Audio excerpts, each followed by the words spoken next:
Hello students, तो कैसे हैं आप लोग। लास्ट क्लास में हम लोग क्या किए थे, इंडक्टिव फैक्ट पे क्वेश्चन किए थे, उसका एप्लीकेशन पार्ट कर रहे थे, ठीक है ना। तो उसमें एक बच गया था क्या, आपका बेसिक स्ट्रेंथ का टॉपिक बच गया था, तो उसको हम लोग आज खत्म करेंगे, बेसिक स्ट्रेंथ का टॉपिक। उसके बाद हम लोग रेजोनेंस स्टार्ट करेंगे, ठीक है।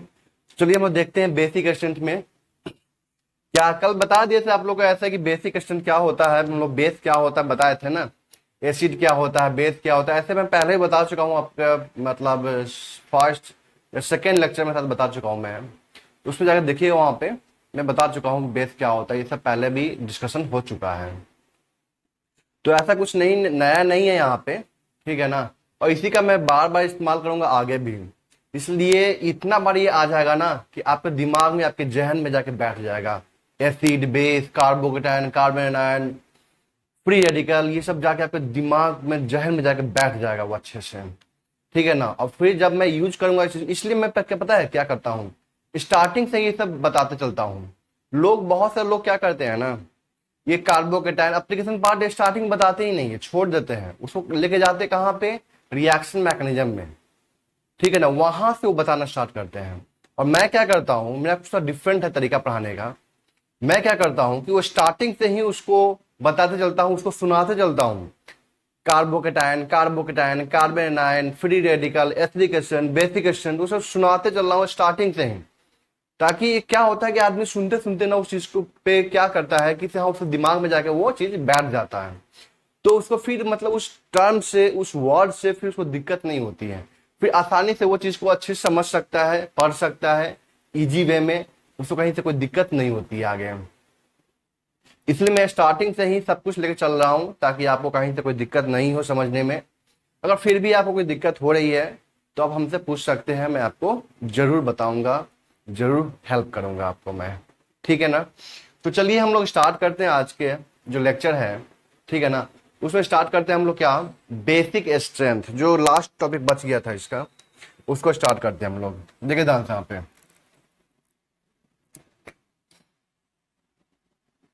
फिफ्थ था ना एप्लीकेशन, फिफ्थ एप्लीकेशन था क्या, बेसिक स्ट्रेंथ। बताए थे ना कि बेस क्या होता है, बताए थे कि बेस क्या होता है, कि बेस आर्हेनियस बेस जो OH माइनस देता है, तो वो तो हम लोग पढ़ना है नहीं, ठीक है। फिर ब्रोंस्टल एसिड आया था वहां पे, और लुइस बेस। तो मतलब हम क्या बोल सकते हैं कि base which can accept H+, ठीक है ना, and can donate a lone pair of electron, ऐसा हम लिख सकते हैं। इसे मैं लिखवाया हूं पहले भी, ठीक है ना। तो मैं यहाँ पे छोड़ता हूँ चीज को, मैं बस यहाँ बता दिया कि बेस क्या होता है। बेस क्या होता है कि जो H+ को एक्सेप्ट करता हो, ठीक है ना। और वो दूसरा क्या है उसका डेफिनेशन, जो अपना लोन पे ऑफ इलेक्ट्रॉन डोनेट करता हो। तो लुइस बेस होता है जो लोन पे ऑफ इलेक्ट्रॉन अपना डोनेट करता है। और ब्रोंस्टर एसिड क्या होता, ब्रोंस्टर बेस क्या होता है, जो H+ को एक्सेप्ट करता है, ठीक है ना। अब देखिए ध्यान से, यहाँ पे हम लोग बात करने जा रहे हैं इसका बेसिक स्ट्रेंथ। तो बेसिक स्ट्रेंथ का मतलब क्या हुआ, सुनिए ध्यान से। जैसे मान लेते हैं कि वो अपना इलेक्ट्रॉन पेयर डोनेट कर रहा है, ठीक है ना।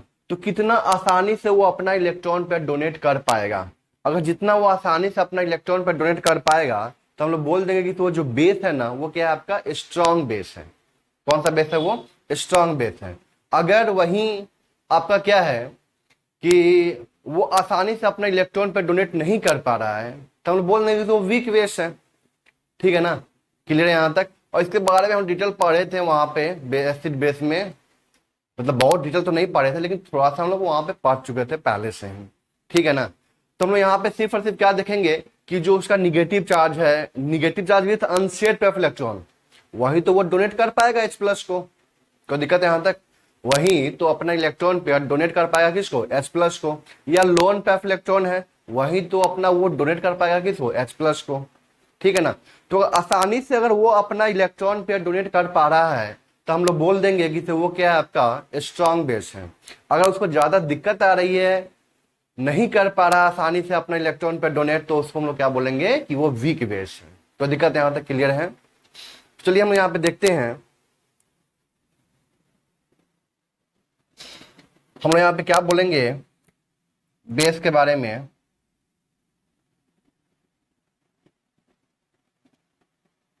बताए थे कि दो तरह का बेस होता है, ठीक है ना। यहाँ पे क्या बोल देंगे कि species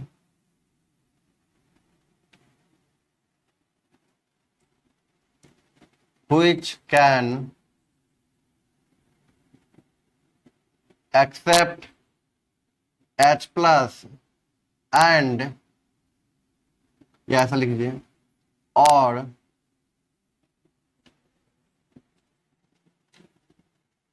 can donate lone pair of electron to H plus is known as base। ठीक है, जो H प्लस को एक्सेप्ट कर सकता हो या जो अपना इलेक्ट्रॉन पेयर डोनेट कर सकता हो किसको, H प्लस को। तो जो पहला वाला जो डेफिनेशन है वो किसके लिए है, ब्रोंस्टेड-लॉरी एसिड का है, ब्रोंस्टेड-लॉरी बेस का है। और ये जो सेकेंड वाला है वो क्या है आपका, लुईस बेस है। ठीक है ना, क्लियर है। मैं यहाँ पे एग्जांपल लेता हूं, देखिए ध्यान से यहाँ पे एग्जांपल।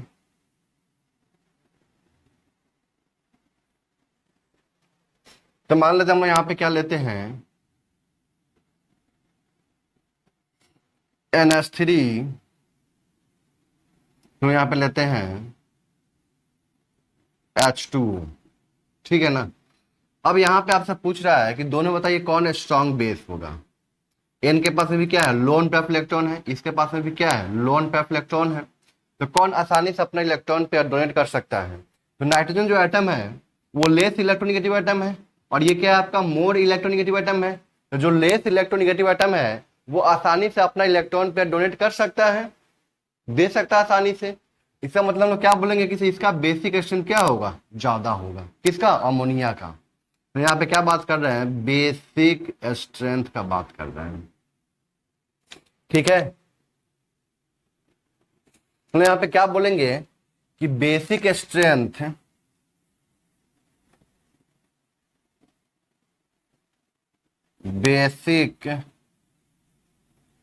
स्ट्रेंथ जो होगा वो क्या होगा, directly proportional to the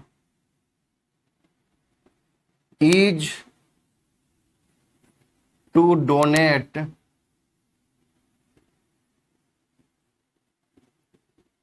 it's lone pair of electron. अरे बात समझ में, मतलब जितना आसानी से वो अपना इलेक्ट्रॉन पे डोनेट कर देगा हम लोग बोलेंगे उसका बेसिक एस्ट्रेंथ क्या है, ज्यादा है। और जितना दिक्कत करेगा हम लोग बोलेंगे उसका बेसिक एस्ट्रेंथ क्या है, यहाँ पे कम है। यहाँ पे देखिए ध्यान से, यहाँ पे जैसे मान लीजिए हम एग्जाम्पल लेते हैं, और हम यहाँ पे लिए क्या, F minus Cl minus Br minus I minus.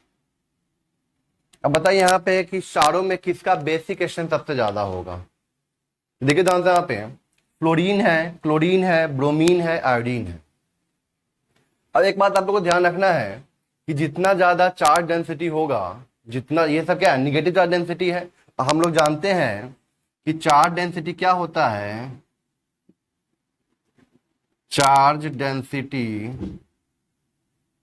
क्या होता है, magnitude of charge upon size लेते हैं। मैग्नीट्यूड ऑफ चार्ज अपन क्या लेते हैं हम लोग, यहाँ पे साइज लेते हैं। जिसका साइज जितना बड़ा होगा हम लोग बोलेंगे कि उसका चार्ज डेंसिटी क्या होगा, कम होगा। तो इस पे क्या है, चार्ज डेंसिटी कम है। अगर सोचिए निगेटिव चार्ज डेंसिटी कम है तो क्या ये अपना आसानी से अपना इलेक्ट्रॉन पेयर डोनेट कर पाएगा क्या, नहीं ना। लेकिन ये आसानी से डोनेट कर पाएगा अपना इलेक्ट्रॉन पे, क्यों, क्योंकि यहाँ पे चार्ज डेंसिटी क्या है, ज्यादा है। निगेटिव चार्ज डेंसिटी यहाँ पे क्या है, ज्यादा है। तो यहाँ पे क्या बोलेंगे कि फ्लोरीन का बेसिक एस्ट्रेंथ क्या होगा, ज्यादा होगा, फिर Cl माइनस, फिर Br माइनस, फिर I माइनस। मैं क्या बात कर रहे हैं यहाँ पे, इसका बेसिक स्ट्रेंथ का बात कर रहे हैं। ठीक है, यहां तक क्लियर है। और एग्जांपल हम ले सकते हैं यहाँ पे, देखिए ध्यान से, यहाँ पे तो मान लेते हैं हमारा क्या, CH3 माइनस NH2 माइनस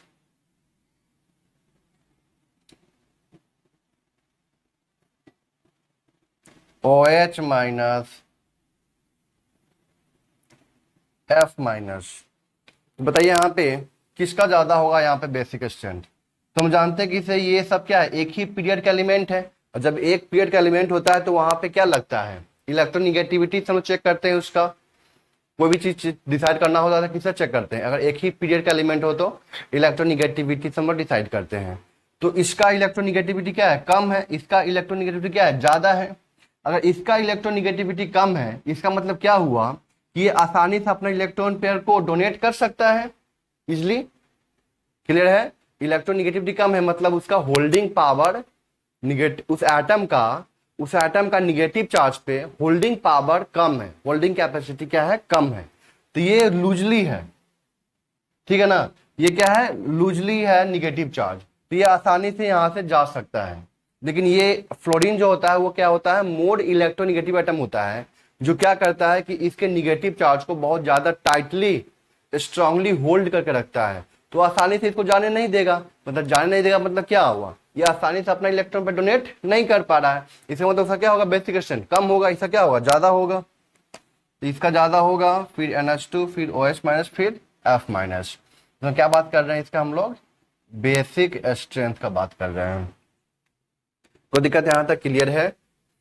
और भी एग्जाम्पल आएगा, इसे नोट कीजिए पहले।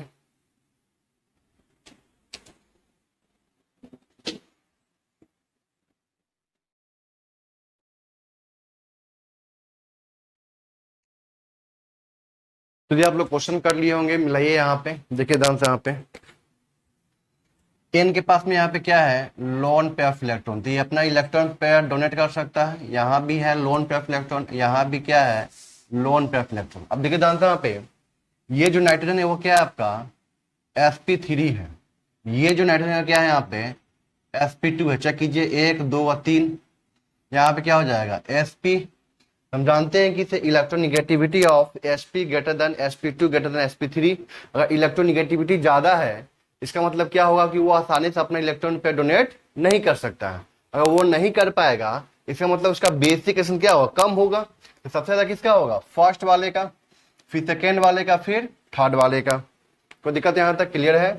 अब देखिए जाना सेकेंड क्वेश्चन में, ये क्या है आपका sp3, ये क्या है आपका sp3, एन के पास में क्या है, लोन पे इलेक्ट्रॉन, यहाँ भी लोन पे इलेक्ट्रॉन है, बट ये एन का क्या होगा हाइब्रिडाइजेशन यहाँ पे sp2, sp3 वाले का ज्यादा होगा, ये आसानी से अपने इलेक्ट्रॉन पे डोनेट कर सकता है।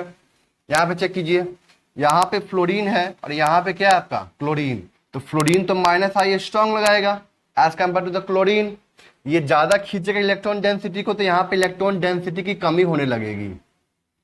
अरे बात समझ में, ये क्या करेगा, फ्लोरीन क्या करेगा, इलेक्ट्रॉन खींचेगा, इलेक्ट्रॉन खींचेगा, इस यहाँ इसका मतलब क्या हुआ कि इस एन पे इलेक्ट्रॉन डेंसिटी कमी होने लगेगी।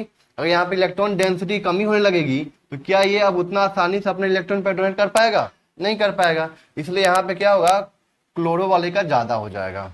कोई दिक्कत यहाँ तक क्लियर है।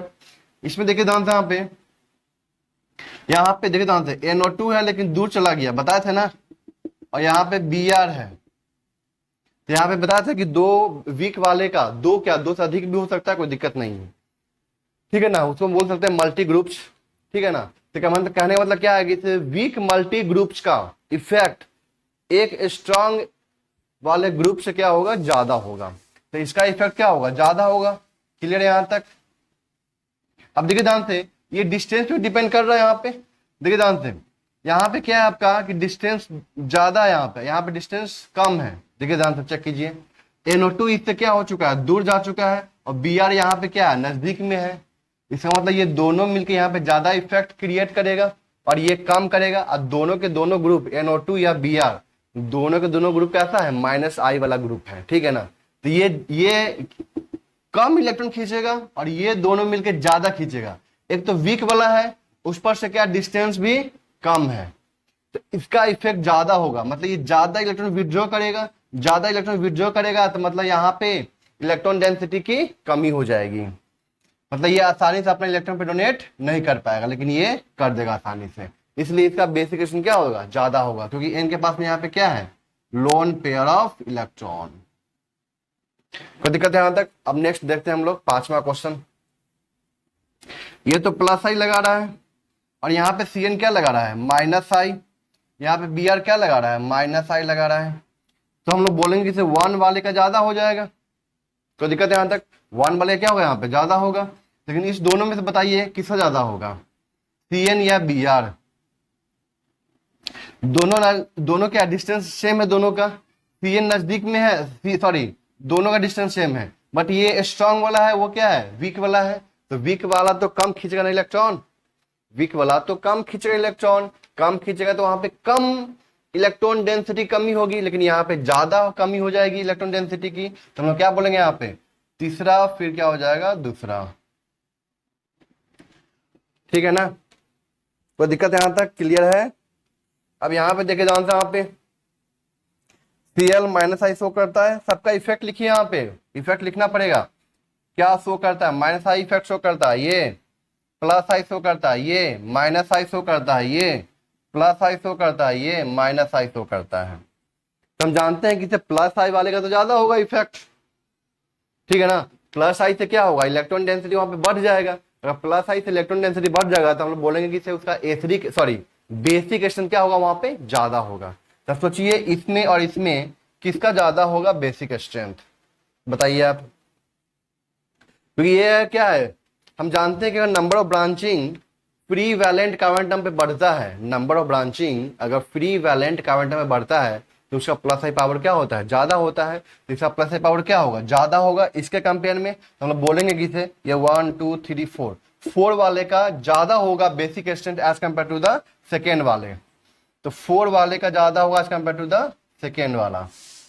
कोई दिक्कत है यहां तक। अब ये तीनों माइनस आई शो कर रहा है, इलेक्ट्रॉन खींचेगा, जो स्ट्रॉन्ग माइनस आई शो करेगा, मतलब जो स्ट्रॉन्ग इलेक्ट्रॉन विड्रॉ करेगा तो उसका बेसिक स्ट्रेंथ सबसे कम। तो स्ट्रॉन्ग कौन खींचेगा, NO2 खींचेगा, मतलब इसका बेसिक स्ट्रेंथ सबसे कम हो जाएगा।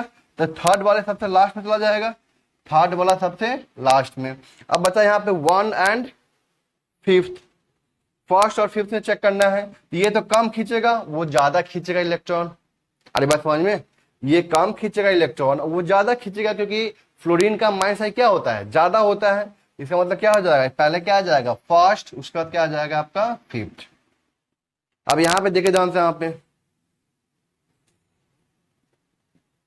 यहाँ पे यही ना है, ये क्या शो करेगा प्लस आई, ये क्या शो करेगा माइनस आई, ये क्या शो करेगा माइनस आई।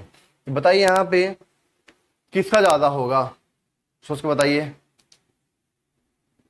ये तो दे रहा है इलेक्ट्रॉन, दे रहा है, इसका मतलब 1 वाले का ज्यादा हो जाएगा। ये 2 तो खींच रहा है, तो मतलब इसका बेसिक स्ट्रेंथ क्या हो जाएगा, कम हो जाएगा। बताइए यहाँ पे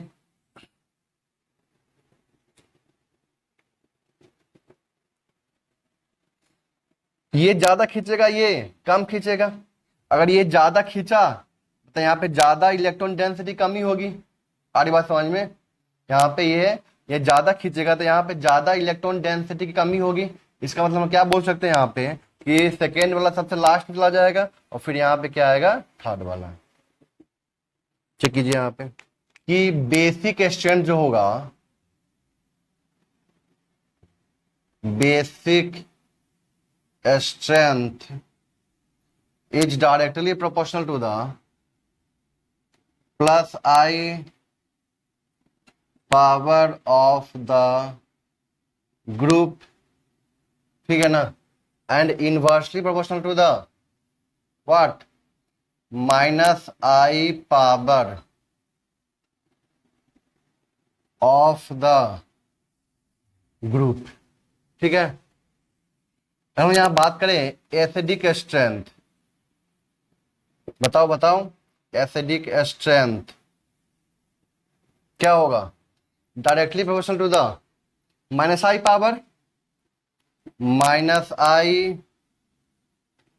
पावर ऑफ द ग्रुप। क्यों, सोचो minus I power of group मैंने क्यों बोला यहाँ पे, क्योंकि एसिडिक स्ट्रेंथ में क्या होता है, H+ बाहर निकलता है और जो बनता है एनायन, हम लोग क्या चेक करते हैं, उस एनायन का स्टेबिलिटी चेक करते हैं। तो उस एनायन का स्टेबिलिटी चेक करने का मतलब क्या हुआ कि तो वहां पे जो निगेटिव चार्ज है उस निगेटिव चार्ज को स्टेबल करना है। तो माइनस आई वाला ग्रुप क्या करेगा, उसके इलेक्ट्रॉन को खींचकर पुल करके कम करेगा। मतलब उसका स्टेबिलिटी क्या हो जाएगा, बढ़ जाएगा। इसका मतलब क्या हुआ कि माइनस आई ग्रुप क्या करेगा, उसके स्टेबिलिटी को इंक्रीज कर देगा। कोई दिक्कत यहां तक क्लियर है। अब यहां पे और इनवर्सली प्रोपोर्शनल टू तो क्या हो जाएगा यहां पे, plus I power of the group. अरे बात समझ में, plus I power of the group होगा। अगर प्लस आई पावर बढ़ेगा ग्रुप का तो हम लोग क्या बोलेंगे, उसका एसिडिकेशन क्या हो जाएगा, कम हो जाएगा। ठीक है, तो ध्यान रखना है बाबू। यहां पे देख ध्यान से,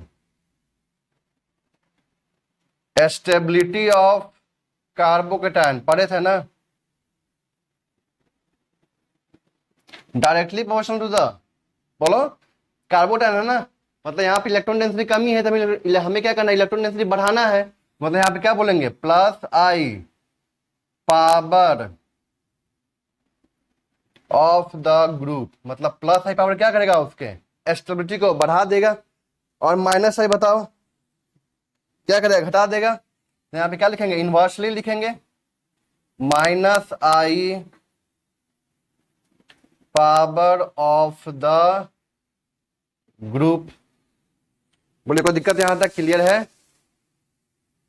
यहां पे लिखना हो stability of the carbanion, stability of carbanion is directly proportional to the, बोलिए minus I power of the group and inversely proportional to the plus I power of the group. Check कीजिए यहां पे,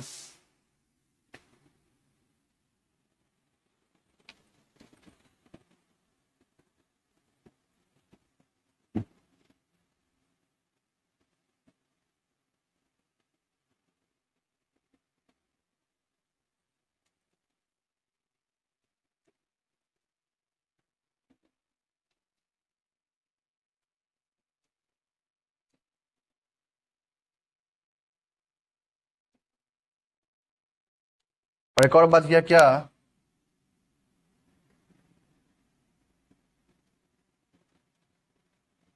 stability of free radical, alkyl free radical, stability of alkyl free radical is directly proportional to the